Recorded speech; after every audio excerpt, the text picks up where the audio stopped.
নমস্কার, তনুর বাংলা ক্লাসিক স্টোরিতে আমি তনুশ্রী তোমাদের সবাইকে স্বাগত জানাই। আজ আমি তোমাদের শোনাবো ভবিষ্য পুরাণের অন্তিম দুটি খণ্ড। ভবিষ্য পুরাণের আগের খণ্ডগুলি যদি কারোর শোনবার ইচ্ছা হয় তাহলে আমার ফেসবুক প্রোফাইল এবং আমার ইউটিউব চ্যানেল তনুর বাংলা ক্লাসিক স্টোরিতে অবশ্যই তোমরা শুনে নিতে পারো। আর যদি ভালো লাগে তাহলে একটা লাইক করে দিও এবং তোমাদের পরিচিত ও প্রিয়জনদের সাথে অবশ্য করে শেয়ার করো। এরকম আরও নতুন নতুন গল্পের আপডেট পেতে হলে যারা এখনো পর্যন্ত আমার চ্যানেলটাকে সাবস্ক্রাইব করোনি তারা অবশ্য করে আমার চ্যানেলটাকে সাবস্ক্রাইব করে দিও এবং পাশে থাকা বেল আইকনটি ক্লিক করে রেখো যাতে সমস্ত গল্পের নোটিফিকেশন সবার আগে তোমাদের কাছে পৌঁছয়। তাহলে চলো শুরু করছি আমার আজকের নিবেদন, ভবিষ্য পুরাণের অন্তিম দুটি খণ্ড।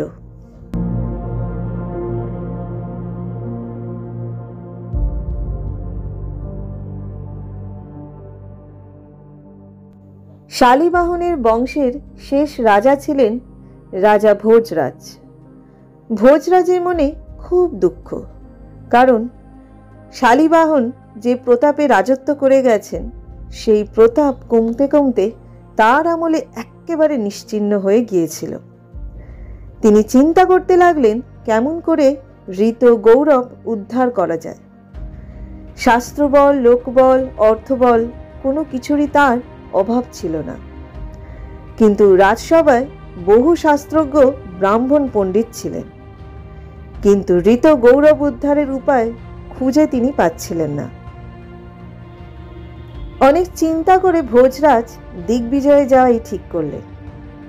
বিক্রমাদিত্য না থাকায় এখন তাই ম্লেচ্ছদের আধিপত্য আবার প্রবল হয়েছে। বহু সৈন্য সামন্ত নিয়ে দিগ্বিজয় বেরিয়ে পড়লেন ভোজরাজ। কয়েকজন ব্রাহ্মণও সঙ্গে ছিলেন। কবিশ্রেষ্ঠ কালিদাসও রাজার সঙ্গে ছিলেন।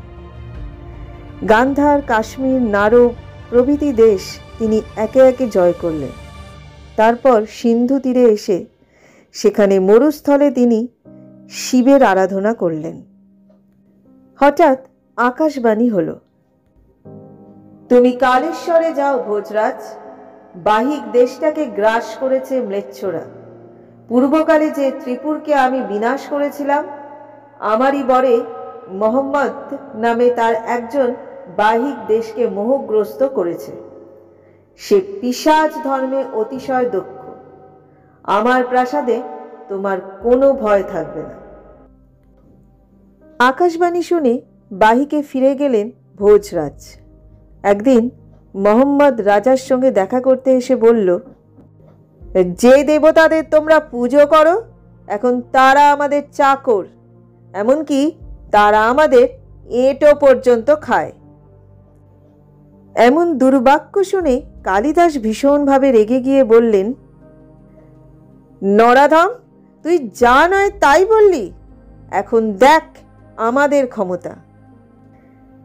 এই কথা বলে কালিদাস ব্রাহ্মণদের নিয়ে নিষ্ঠার সঙ্গে 10,000 নবার্ণ মন্ত্র জপ করে এমন এক যজ্ঞ করলেন, সেই মোহাম্মদ তাতে পুড়ে ছাই হয়ে গেল। এভাবে গুরুর মৃত্যু দেখে তার শিষ্যরা ভয়ে গুরুর পোড়ানোর কিছু ছাই নিয়ে পালিয়ে গেল মহদিনপুরে। সেখানে মৃত গুরুর ছাই সযত্নে রেখে তারা বসবাস করতে লাগলো। সেই মহদিনপুর হল ম্লেচ্ছদের তীর্থস্থান। একদিন সেই মায়াবী মোহাম্মদ বিকাটাকার মূর্তি ধরে রাত্রিবেলা ভোজরাজকে স্বপ্নে দেখা দিয়ে বলল, রাজা, আমি স্বীকার করছি যে তোমাদের আর্য ধর্ম খুবই শক্তিশালী, তাই বলে আমি কখনোই তোমাদের পদানত হব না। আমিও পৃথিবীতে তোমাদের প্রতিপক্ষ ধর্ম স্থাপন করব। তোমাদের ধর্মে অনেক বিধিনিষেধ, খাদ্যের বিচার আছে, ওসব কিছুই আমাদের ধর্মে থাকবে না। যাই হোক, লুপ্তপ্রায় আর্য ধর্মকে ভোজরাজ পুনরুদ্ধার করলেন। যবনরা তাদের আচার নিয়ে সিন্ধুর ওপারেই থেকে গেল, আর যারা আর্যাবতে থেকে গেল তারা আর্য ধর্মের সঙ্গে তাল মিলিয়ে চলতে লাগলো। ভোজরাজ এখন আর নেই, কিন্তু তিনি যে আর্য ধর্মের প্রবাহকে ত্বরান্বিত করেছেন এখনো সেই প্রবাহ চলছে। শুরু হলো ধর্মলোচনা। ম্লেচ্ছরা আর মাথা চারা দিয়ে উঠতে পারল না। কলির হলো বড় বিপদ। তার অস্তিত্বই যে লোপ পাবে। তিনি বিষ্ণুর স্তব স্তুতি করলেন। বিষ্ণু আশ্বাস দিলেন, ভয় নেই কলি, তোমার জন্য আমি ম্লেচ্ছ রাজ্য স্থাপন করব।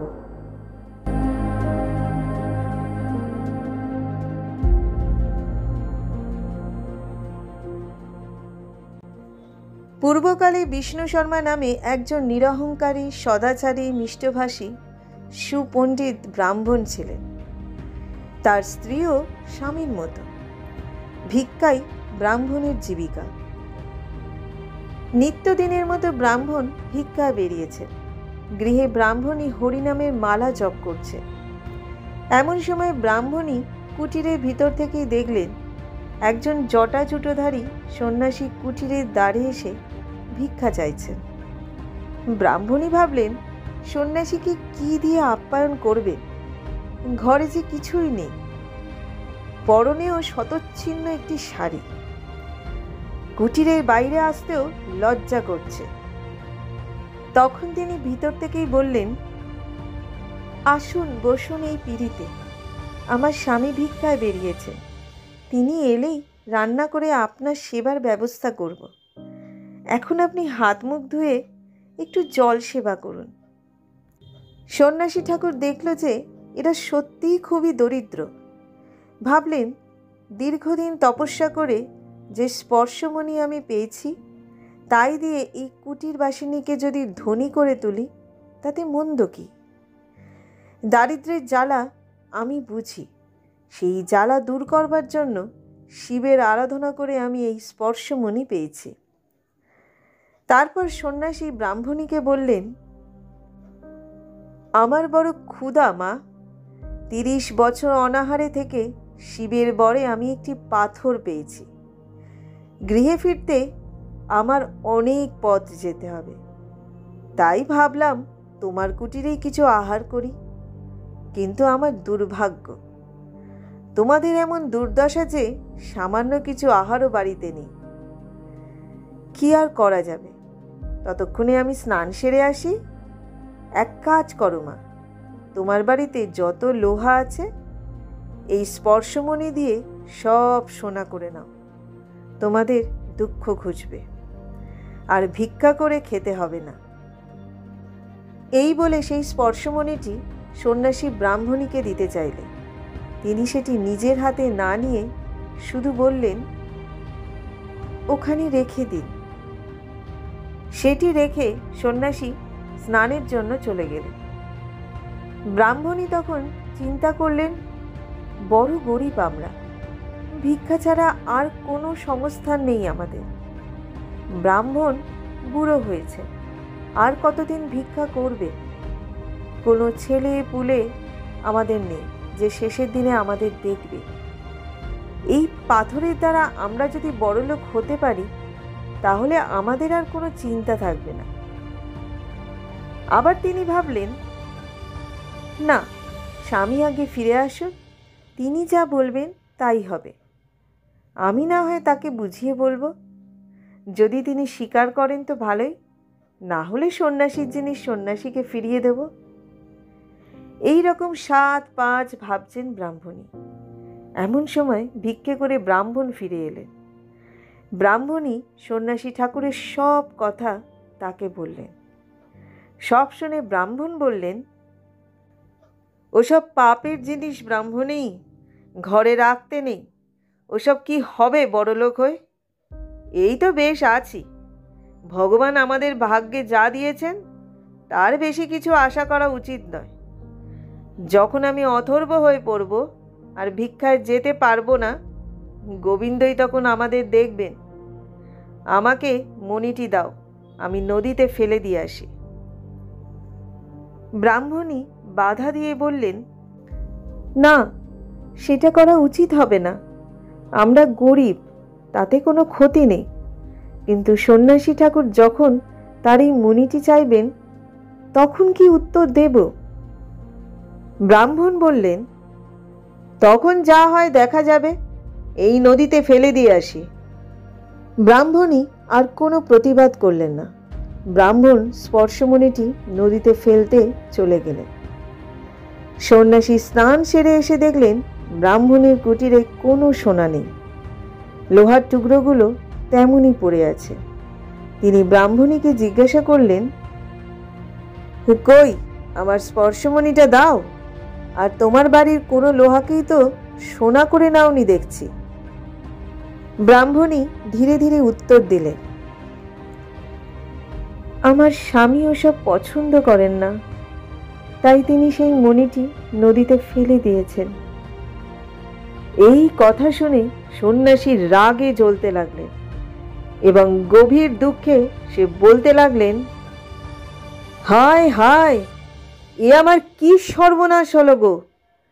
30 বছর কঠোর সাধনা করে যে মণি পেলাম, তার গুরুত্ব না বুঝে সেটিকে নদীতে ফেলে দিলে। এই বলে সন্ন্যাসী কেঁদে গড়াগড়ি দিতে লাগলেন। এই সময় ব্রাহ্মণ ফিরে এসে সন্ন্যাসীর সেই দৃশ্য দেখলেন। তাকে দেখে সন্ন্যাসী উঠে পড়ে বললেন, তুমি আমার কি সর্বনাশ করলে? আমার শিবদত্ত মণিকে তুচ্ছ জ্ঞান করলে? তুমি গরিব ব্রাহ্মণ কেমন করে বুঝবে এই স্পর্শমণির গুণ? তোমাদের দুঃখ কষ্ট দেখে করুণা করতে গেলাম, আর তুমি ভিক্ষুক হয়ে সেটা নদীতে ফেলে দিয়ে এলে। সন্ন্যাসীর দুঃখ দেখে ব্রাহ্মণ বললেন, আপনার যখন এত প্রয়োজন মণিটির, তাহলে আবার কুড়িয়ে দিলেই হবে। আমার সঙ্গে চলুন। ঘরঘরা নদীতে এসে ব্রাহ্মণ অল্প জলে নেমেই সেই মণিটি কুড়িয়ে দিলেন। বললেন, এই নিন আপনার সেই মণি। মণিটি হাতে নিয়ে সন্ন্যাসী বললেন, এটা তো সেই মণি নয়, শিব প্রদত্ত স্পর্শমণিটি ছিল বেশ ছোট, এটা তো দেখছি বেশ বড়। তুমি কি আমাকে বালক ভেবেছ? ব্রাহ্মণ জিজ্ঞাসা করলেন, আপনার মণিটির কি গুণ ছিল? সন্ন্যাসী বলল যে সেটি কোনো লোহাতে ঠেকালে সেটি সোনা হয়ে যাবে। ব্রাহ্মণ বললেন, আপনি লোহা এখানে কোথায় পাবেন? এক কাজ করুন, কত নুড়ি পাথর পড়ে আছে, তাতেই একটু ছুঁড়ে দেখুন না। সন্ন্যাসী অবহেলা ভরে একটি পাথরে মণিটি ঠেকাতেই সেটি উজ্জ্বল সোনায় পরিণত হলো। পাশে ছিল কয়েকটি কাটা গাছ, সেই গাছগুলিও মণির স্পর্শে সোনা হয়ে গেল। সন্ন্যাসী অবাক হয়ে ভাবলেন যে মণি শুধুমাত্র লোহাকেই সোনা করতে পারে, কিন্তু কাটা গাছ, নুড়ি, পাথর সোনা হচ্ছে কিভাবে?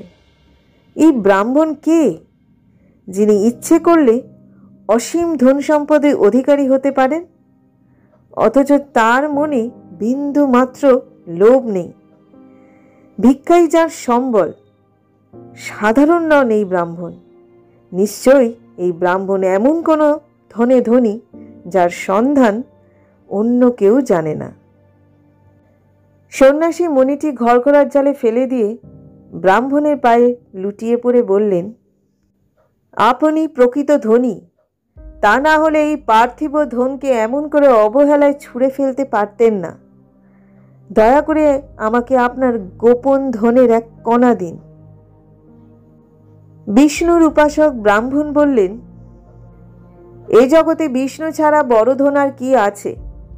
তাকে আশ্রয় করে নির্বিকার চিত্তে তার শরণ নিলে কোনো অভাব থাকে না। সন্ন্যাসীকে ব্রাহ্মণ বিষ্ণু মন্ত্রে দীক্ষা দিলেন। ব্রাহ্মণ ব্রাহ্মণী বিষ্ণুর তপস্যায় বসলেন।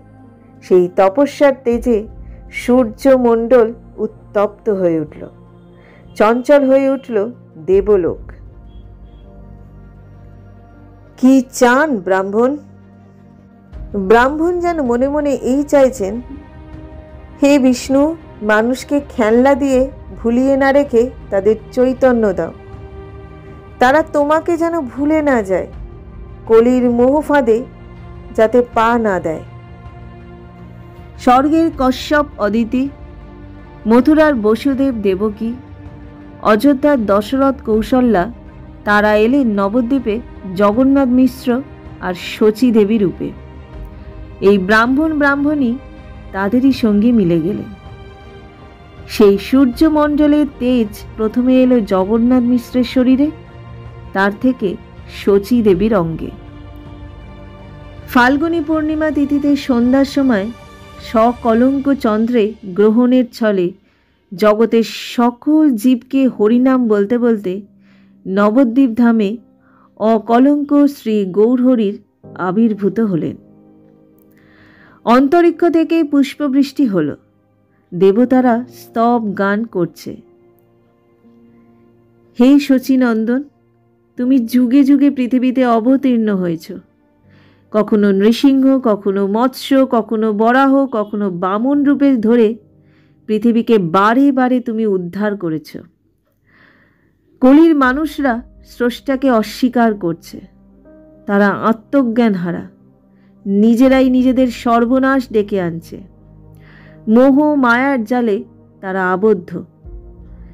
পৃথিবীর এই দুর্দিনে তোমার আবার আবির্ভাব হলো। তুমি অসুর বিনাশকারী। কলির মানুষেরা প্রত্যেকেই অসুর ভাবাপন্ন। প্রেম দান করে অসুর ভাব থেকে সকলকে মুক্ত করো, জীবকে চৈতন্য দান করো। জগতে শ্রীকৃষ্ণ চৈতন্য নামে তুমি খ্যাতি লাভ করবে। যবন শক্তি যখন ভারতবর্ষকে গ্রাস করতে উদ্যত হল, চারিদিকে বৌদ্ধ ধর্ম যখন প্রবল হয়ে উঠেছে, ঠিক সেই সময় ভগবান শ্রীকৃষ্ণ শ্রী রাধার ভাবকান্তি অঙ্গীকার করে অবতীর্ণ হলেন নবদ্বীপে। অল্প বয়সে পাণ্ডিত্য অর্জন করলেন তিনি। গৃহী হয়েও সংসার ত্যাগ করে সন্ন্যাসী হয়ে প্রেম ধর্ম প্রচার করলেন। সব রকম বিভেদ প্রেমের বন্যায় ভাসিয়ে একাকার করে দিলেন। তার অপ্রতিহত গতির সামনে বৌদ্ধ ও যবন শক্তি থমকে দাঁড়িয়ে গেল।